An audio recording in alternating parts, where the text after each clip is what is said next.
Let's play Mueller Madness. Your guide to the truth.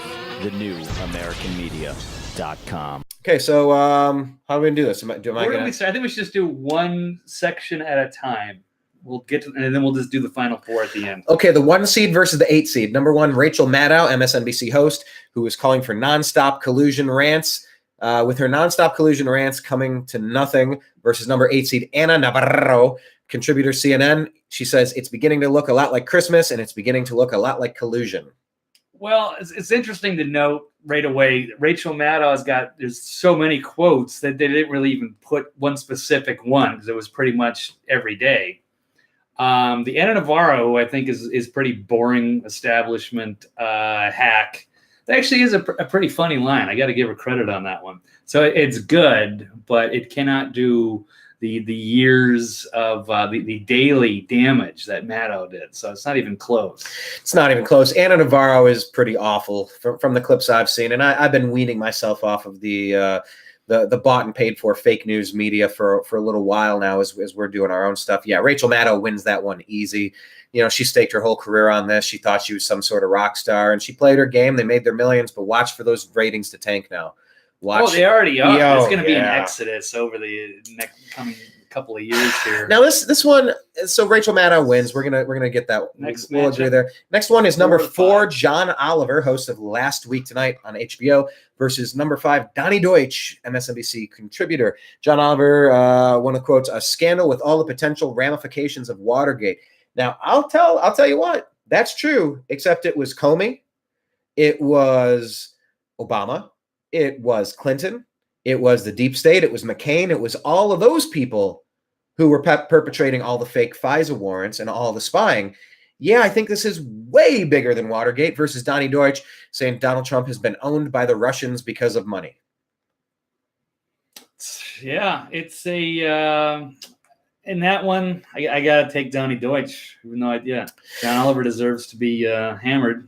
I'm going to go with John Oliver. I think Watergate is is such a minor thing. I mean, I can't believe a president, stepped down for that. Nowadays, that would just be like a Tuesday. Now, I used to, as a Tuesday. Now, Donnie Deutsch, I used to like some of his shows, maybe 10 years ago, like with his with his economic stuff. He was pretty, he gets Looney Tune for a while. But John Oliver, he's very one-sided. He puts together a nice little report once a week, but it's full of just silly straw man argument. I'm going to put John Oliver advance. I'll defer to you on the next tie that we have, but I'm going to push Oliver up against Maddow in the next. To be criticized. Yeah, I mean, I used to love him on Daily Show. I thought he did great right he away. Does some good Last stuff Week Tonight, but yeah, it is very one-sided. And I appreciated where Jon Stewart was at least fair. I think it's part of the reason he stepped down, got out of there, was because he's under too much pressure by the Democrats to push their talking points.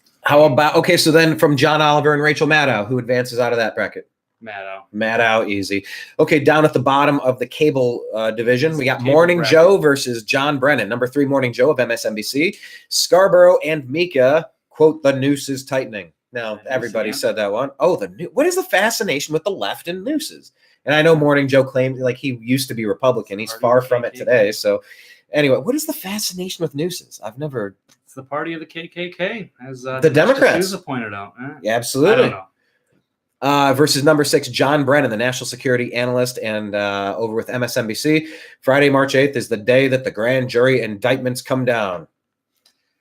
Again, Morning Joe needs to be smashed, but I think John Brennan was, extremely dangerous. This is a major guy who doesn't have any info. He's just making stuff up and giving credibility to MSNBC. And he did a lot more damage, I believe, than Morning Joe. Yeah, I mean, the NSA. And Micah. Yeah, Brennan. Show. So Brennan's going to have to go through there. He's going to win that one. This one is Chris Hayes. Remember who Chris Hayes, number 7 seed.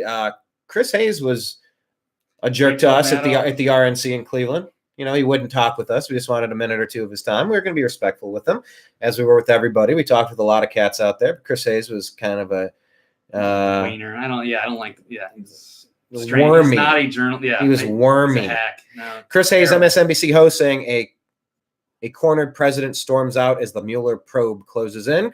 Versus number 2, Don Lemon, CNN anchor. The walls are closing in. Boy, they're both very similar. Who do you think did more damage? So overall, I mean, Lemon's terrible. I don't know how anybody watches either one of these shows. You can't take either one of them seriously at all. But Don They're Lemon had the total bigger hacks. platform. Don Lemon was kind of the or is Chris Hayes right after Rachel Maddow? But wasn't he the face of so much of this? He was that new rising star in CNN. He was just constantly heralded as the voice of reason in the fake news media. Chris Hayes has always been playing second, third, fourth, fifth fiddle. Don Lemon was like the alternate to Rachel Maddow. It was kind of Maddow and Lemon. Yeah, you got Anderson Cooper. Yeah, it's tough to say. Yeah, you got Cooper, Jake but Tapper and Don Lemon. I don't even know where he fits in. I'm just surprised that he's got any credibility at all. Well, I would say Lemon would advance out of this. All right, that's fine. You can take. I'm not sold on it. And then Chris Hayes is pretty pathetic. So if it's Lemon versus Brennan, national security analyst, Still say Brennan. He's such a creep. All right, so then just looks like a super villain. It really does. Well, real life super. I can't. There's a lot of real life supervillains in this bracket, I think. Yeah. But okay, so that puts John Brennan versus Don Lemon. Rachel Maddow. Okay, so it's Brennan versus Maddow.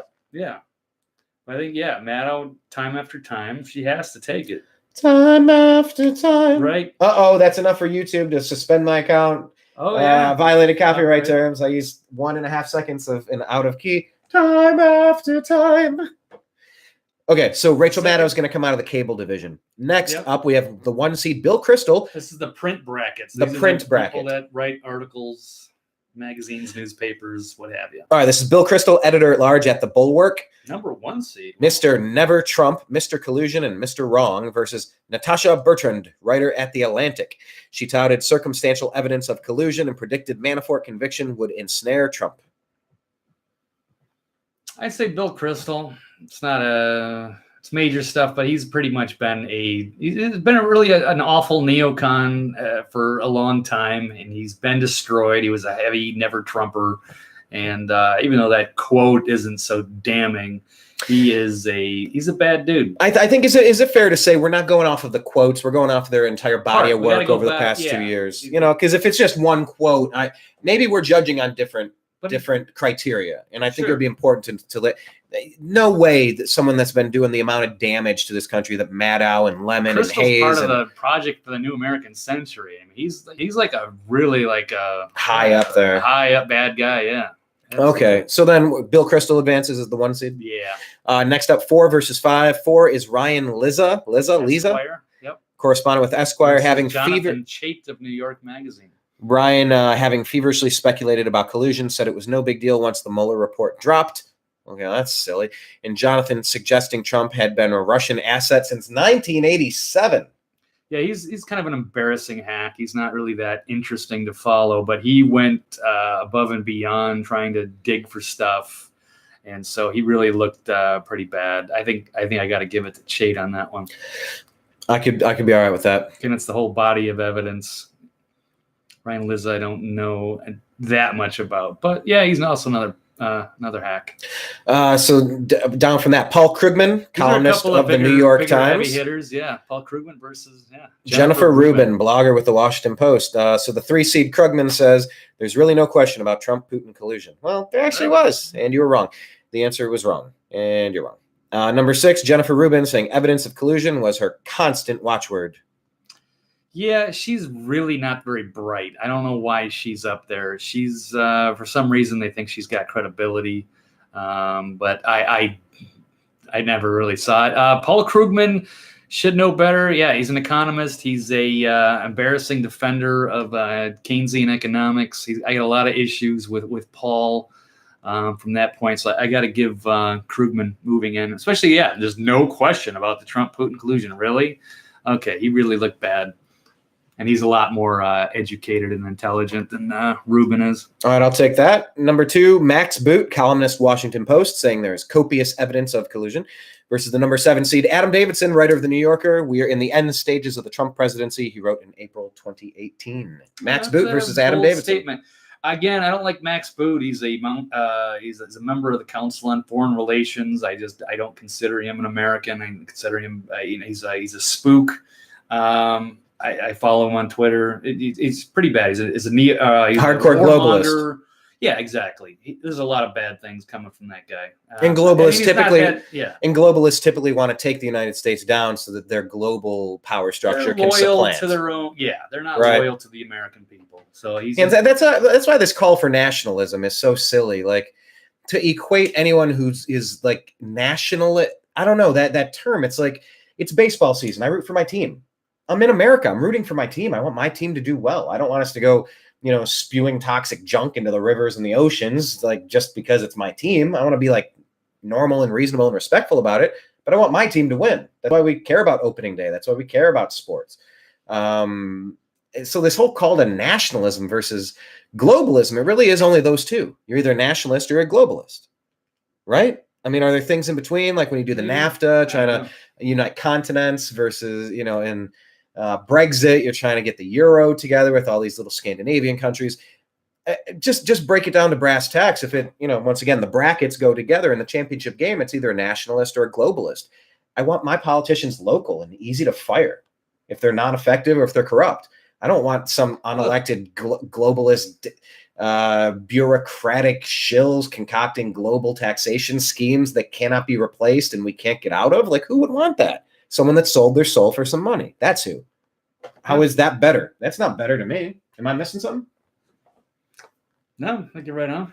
Okay, fair. Good. So Max Boot comes out of that then? Yeah. Boot versus Krugman. I don't think a lot of people know who Max Boot is. He's just somebody who shows up on these shows, I guess, and columnists. Washington Post. I think Krugman has more credibility with a lot of people. So I think when he says stuff and he says there's really no question about Trump-Putin collusion, that's a pretty damning quote. So I think he goes down. I think should advance on. All right, so that's going to be Krugman versus Crystal. Yeah, because on that one it's Crystal versus Chait, and again Crystal. Overall, oh yeah, sorry, I jumped over that. Yeah, no problem. I mean, I'm assuming it's Bill Crystal. Chait is, so Crystal. And then Crystal versus Krugman. I say Krugman. Crystal Krugman. Again, because Crystal Krugman sounds like an awful porn star name. Crystal Krugman. Interesting. But no, I don't know. Crystal's taking a big hit with his credibility. He used to be on that the old conservative platform. What was it called? What was the magazine? Daily Standard? Yes. Weekly Standard. Weekly Standard, yeah. That was him. Bill Crystal. So he's really dropped off the last couple of years. I don't even think he was on TV for a while. So he's kind of lost his. He's not very relevant anymore. So I think Krugman still wins the bracket, holding on to his credibility. He's a 3 seed. I think that's all right. 3 seed to take on Maddow in the Final Four. All right, and who advances between Crystal and Maddow? That's print versus cable. Do we want to go? That's going to be the champion of half the bracket. It's a Final Four. All right, we'll hold off on that for a second. Over in the other one, this is the network division. Actor Alec Baldwin of Saturday Night Live, the #1 seed who acted out the left's fantasies of Trump's downfall in a really kind of unfunny and really angry portrayal of it. It just wasn't. It just, I don't know. It could have been funny, but they really went above and beyond to just be. You go past funny, horrible. Yeah, it's not. It's unwatchable. Angry, unwatchable. See, fan. And where I never liked. You're either a Leno guy or you were a Letterman guy. I was always a Leno guy, and I liked that Leno would hit with his left hand and his right hand. He'd get both sides. He'd get Team Republican, Team Democrat. It's been a long time since people have really done that. This overboard, do everything to protect your side, barely crack any jokes or poke fun at the team that you're on. I mean, look, I do a sports show called The Unhappy Hour: Indians, Cavs, Browns, and Buckeyes. And if it's called The Unhappy Hour, if you can't poke fun at yourself a little bit from time to time with losing seasons, winless seasons, and just generations of ineptitude, what's the point? So I think Baldwin kind of personifies what's wrong with 2019 comedy and political comedy in general. He's going up against Brian Ross, former correspondent ABC, who was suspended by ABC for misreporting collusion. Yeah, I remember that. So I think this is an easy pick here for Baldwin moving on. The Easy 1 seed. pick. Yeah. Easy pick. This is a 4 versus a 5 seed. We have Chuck Lorre. Chuck is the producer of The Big Bang Mega Theory. producer. Yeah, a lot of stuff. 2.5 Men. He's like a giant rock star. He's a big deal, kind of a big deal. And he flashed an anti-Trump prayer in his sitcom's credits in October versus Jimmy Kimmel, host Jimmy Kimmel Live on ABC is the 5 seed, saying the president appears to be on a collusion course with the law. Yes, I got to make Jimmy, and as Jimmy is somebody I used to love, I'm gonna go now Jimmy. I'm disappointed.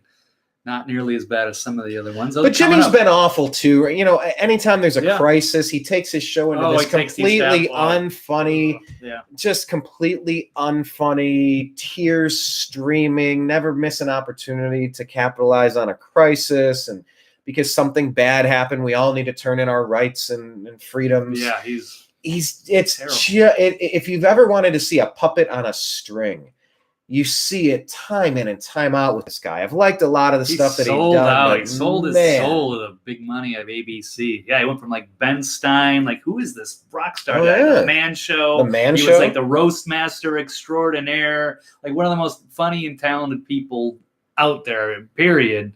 And then he went to get the ABC job, and then he just fell off the planet for me. And then, it's disappointing when he gets onto these hot issues and he takes weird stances on them, and then this is one of them, and now he's getting burned, but he's moving on in our bracket to take on Alec Baldwin. That's true. Alec Baldwin versus Jimmy Kimmel.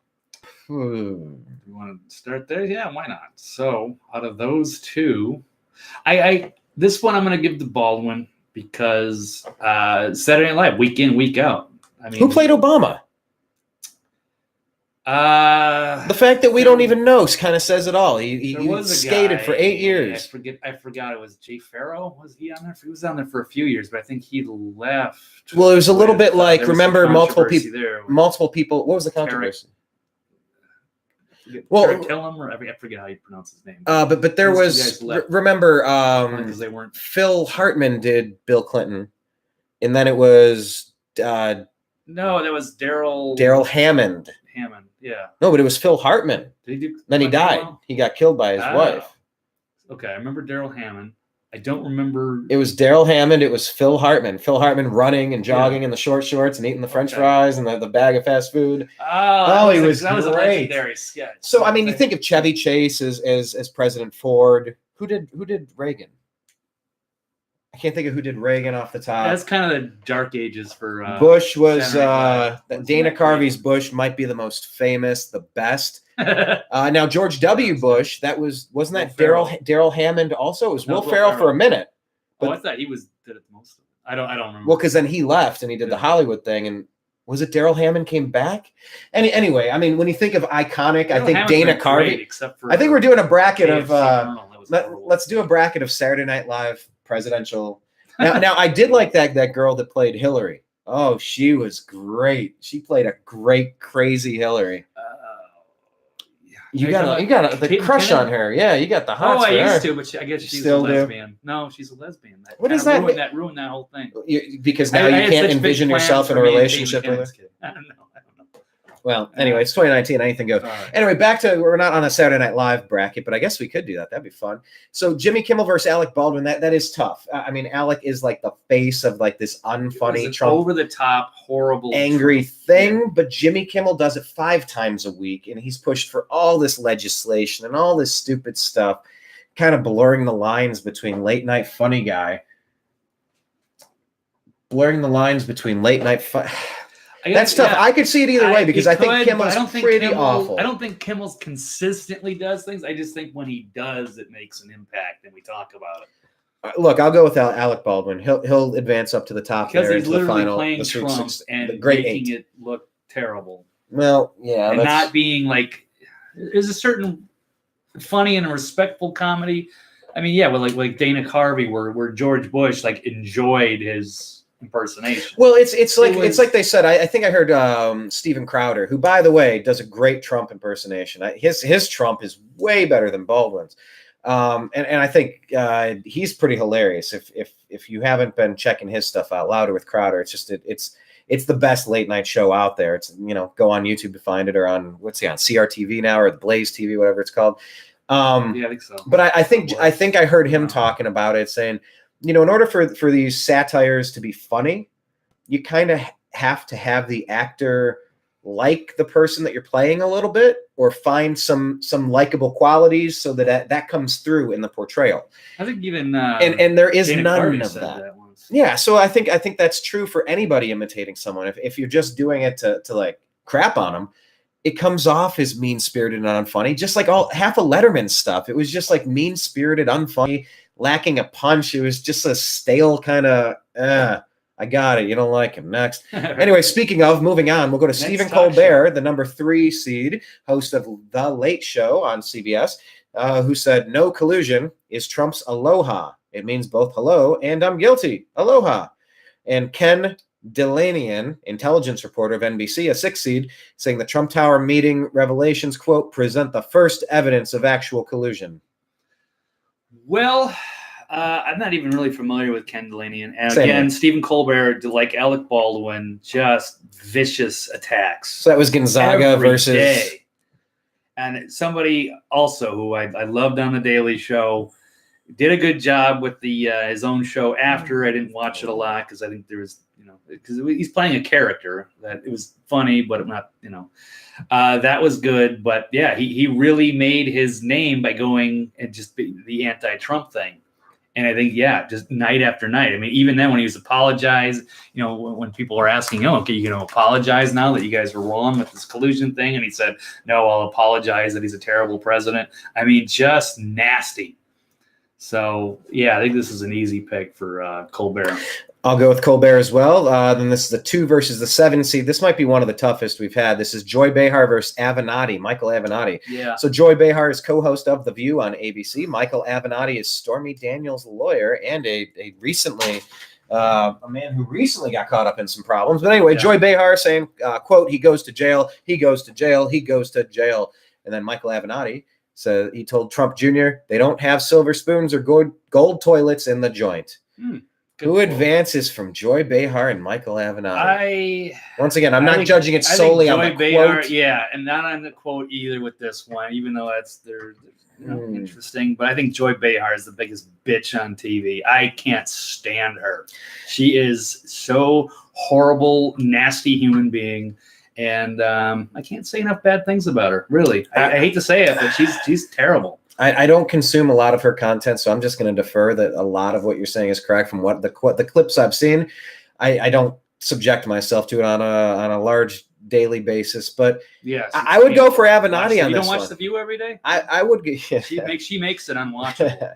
I can't believe they let her on here. I would go with Avenatti on this one. I'll defer to Behar. I could let that. But Avenatti, I kind of wanted to move on because it's Avenatti. But he's a superstar slime ball. Yep. And he recently just got being nominated, if you will, pushed out there as a potential presidential candidate, and now he's been wrapped up in a case regarding a shakedown of Nike, which is hilarious because Nike and Kaepernick shook down the NFL, and Stormy Daniels was trying to shake down the president. It's just, I want more of them. I want to see more of them. So right. I would go with Avenatti here. But if you think Behar should advance to the 2 seed, I'm fine with it because I think they're both going to lose to Colbert. Trashing the president, right? Who advances from Colbert and Behar? I'll give you that one. Oh God, that's a tough one. That's what I'm saying. So much farther in 3 versus 2 seed. Is this our? I think Colbert might have been more damaging on his nightly basis. Joy Behar certainly is awful. But I don't know if she consistently day after day after day. I'm sure they ran The View, did their whatever subjects, and it wasn't always, hey, let's talk about the president today.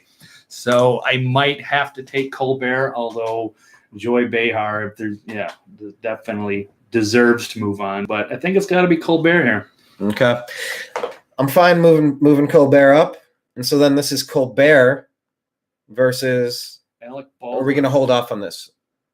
Hold on. No, yeah. Alec Baldwin versus Colbert. For the winner of the network bracket. Yeah, winner of the network bracket. Well, on this one, I would go with Colbert because he's on 5 nights a week versus Baldwin, who's on maybe 3 times a month. 3-4 times a month. But this is kind of the Kimmel. This is the Kimmel Baldwin thing, though. Who's worse, Kimmel or Colbert? Because Kimmel didn't advance past Baldwin. No. But you're saying Colbert would take Baldwin down?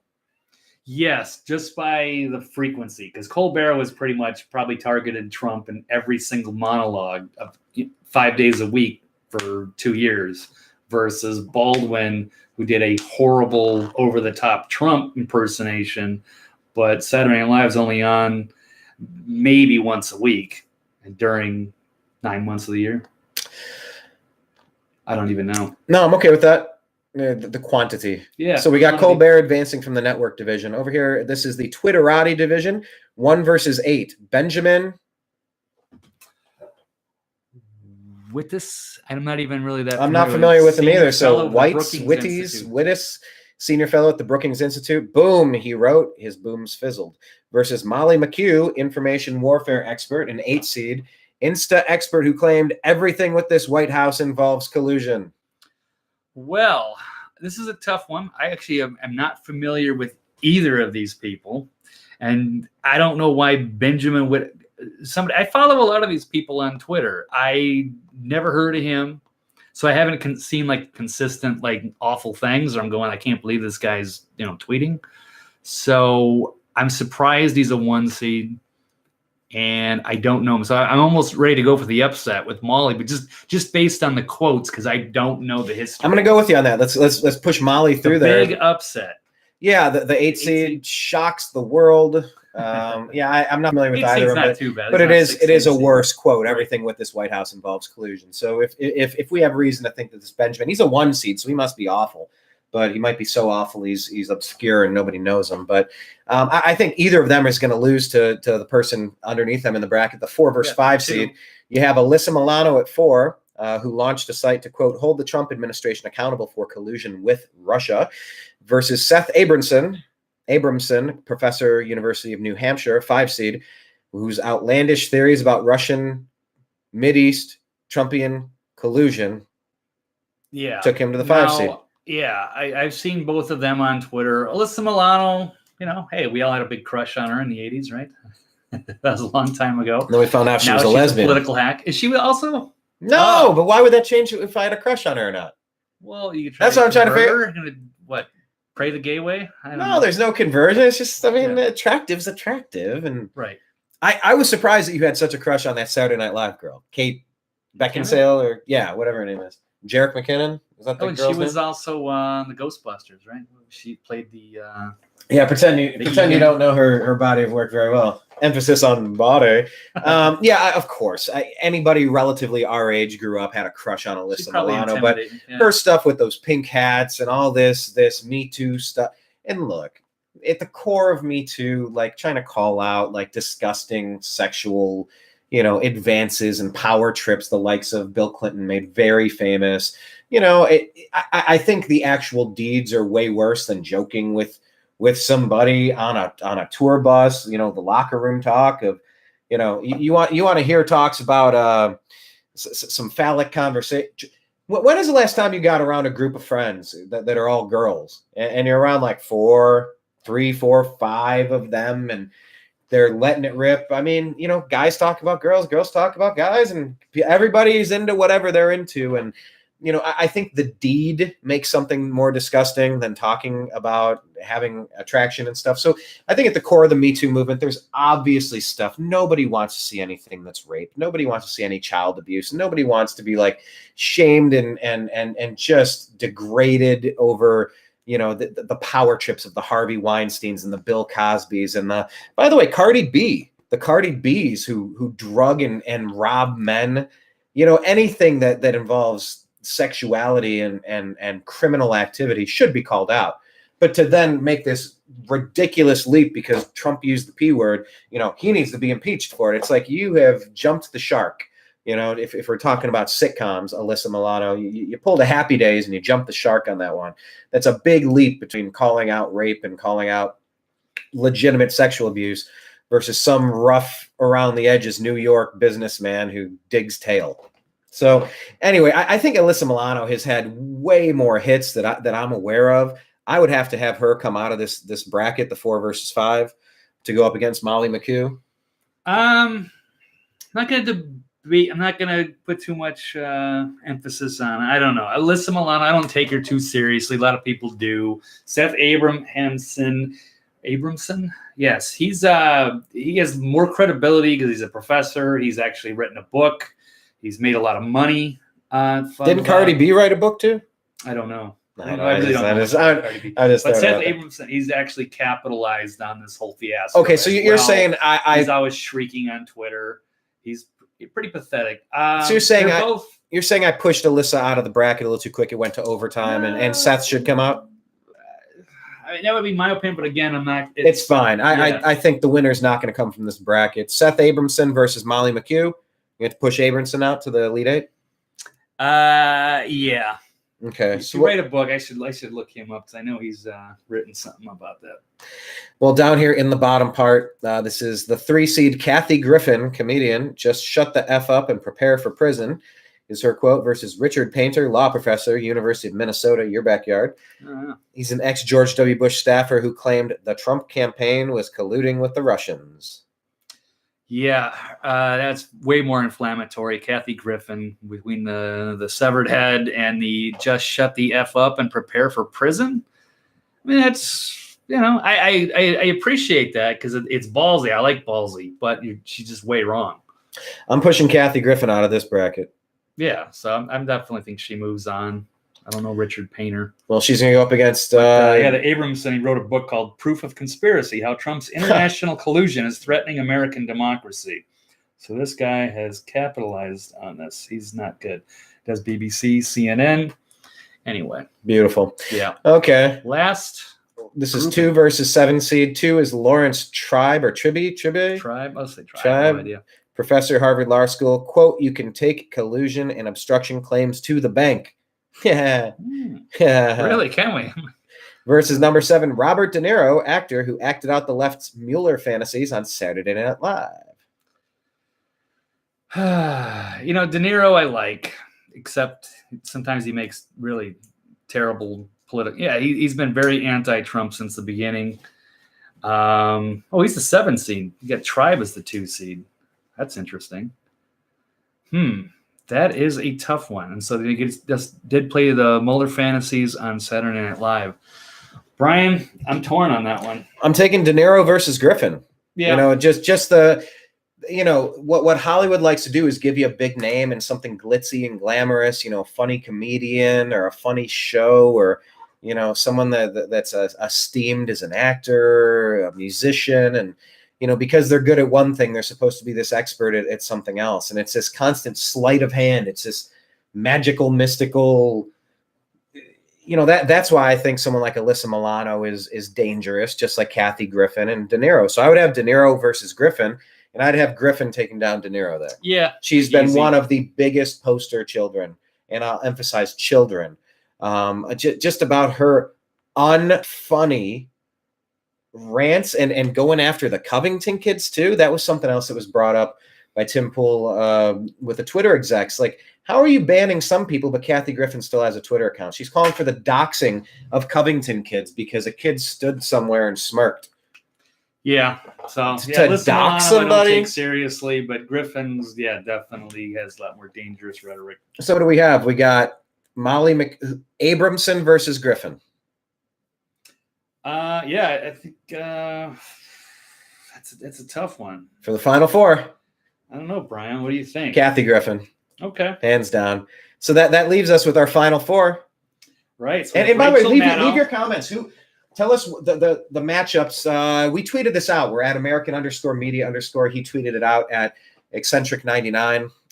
So take a look. You can see the brackets and tell us where you think we messed up when we did our brackets here. But our Final Four then, if I'm recalling correctly, would be Rachel Maddow from the cable bracket. The print bracket would be Paul Krugman. He beat Crystal? Yes. Okay. Because Crystal's he's been fading away for the last couple of years. Okay. Well, so is Krugman. Krugman is still prominent. Yeah, sort of. Okay, so Krugman versus Maddow. Maddow. Yeah, I mean, either of them are going to lose to Maddow. Yeah. I mean, she's such a joke. She gets paid $10 million to look all serious. And I called out. 20 million. I've called out a lot of people for a lot of things, but I haven't consistently called out things that I have known to be false. I mean, these people have known. It wasn't just hoping for it to be true, or it wasn't the delusion of just believing the hope that it was true. Am I giving them too much credit or too much blame by saying I think a lot of these people, most of these people knew that they were full of it, knew that they were pushing lies and fake news and conspiracy theories? Yeah, you got to wonder, did Rachel Maddow, when did she know? When did she figure it out?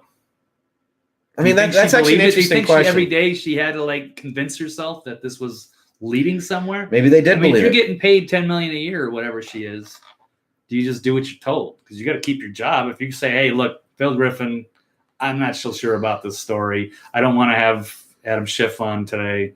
I want to get past this whole Russia collusion stuff because this is going to affect my career. I don't know if I'm right on this one, or do you just double down and you push and you hope that all of these intelligence people that you have on your show, the Adam Schiffs, that they're going to find something, and then you'll be vindicated in the end. All right, so that's Rachel Maddow advancing. That leaves us with the network winner. That would be Jimmy Kimmel. Colbert. I'm sorry, Stephen Colbert. My bad. I was looking at the wrong one. Right. Stephen Colbert, the 3-seed, advances against the Twitterati division leader, Kathy Griffin. That's another 3-seed. We had a 3 versus 3. 3 seeds, and Rachel Maddow. 3 threes. Well, I think Colbert easily beats Griffin because Griffin's had her few moments. He's had a few major incidents. Outside of that, Colbert has been a nightly force, much like Maddow, 5 days a week, spewing hate. So let's see if the Jimmy Kimmel live show or in the Late Show on CBS and The View on ABC, let's see if these are deplatformed and demonetized and pushed down in the algorithms and have their channels suspended for pushing fake news conspiracy theories.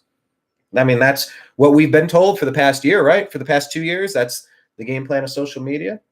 All right, so Colbert versus Griffin. That's Colbert. Yes, that's Colbert. And then moves on to the championship round. Rachel Maddow. Rachel versus Colbert. Got to go with Rachel.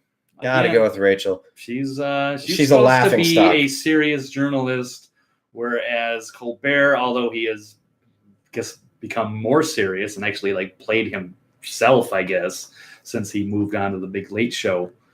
But he's, not taken as seriously. He's still running. So he used to play the Bill O'Reilly, he used to pretend he was like Bill O'Reilly. Yeah, a super conservative, fake conservative, mocking conservatives. And there was something funny about that, because he did a good job doing that. And he was great as the contributors on Daily Show, of course. Excellent. It goes to Maddow, hands down. Rachel Maddow, you are the champion.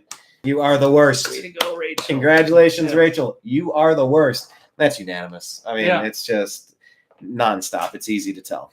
Okay, so tell us in the comments who you would have advancing in this Miller Madness bracket. We had Rachel Maddow winning. Your guide to the truth. TheNewAmericanMedia.com.